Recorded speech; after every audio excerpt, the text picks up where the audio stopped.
વિધાનસભામાં રજૂ કરાયો કેગનો રિપોર્ટ। ગુજરાતનું જાહેર દેવું 3.80 લાખ કરોડ રિપોર્ટમાં આ જાહેર કરવામાં આવ્યું છે। ગયા વર્ષ કરતાં જાહેર દેવામાં 22,000 કરોડનો વધારો થયો છે।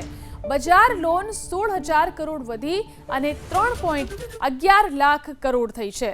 તો કેગના રિપોર્ટમાં આંકડાઓ સામે આવ્યા છે। વિધાનસભામાં કેગનો રિપોર્ટ રજૂ કરવામાં આવ્યો। ગુજરાતનું જાહેર દેવું 3.80 લાખ કરોડ પર પહોંચ્યું છે। ગયા વર્ષ કરતાં જાહેર દેવામાં 22,000 કરોડનો વધારો થયો છે। તો બજાર લોન 16,000 કરોડ વધી 3.11 લાખ કરોડ થઈ ગઈ છે। 22,000 કરોડનો વધારો થયો છે। બજાર લોન 16,000 કરોડ વધી અને 3.11 લાખ કરોડ થઈ છે। તો કેગના રિપોર્ટમાં આંકડાઓ સામે આવ્યા છે। વિધાનસભામાં કેગનો રિપોર્ટ રજૂ કરવામાં આવ્યો। ગુજરાતનું જાહેર દેવું 3.80 લાખ કરોડ પર પહોંચ્યું છે। ગયા વર્ષ કરતાં જાહેર દેવામાં 22,000 કરોડનો વધારો થયો છે।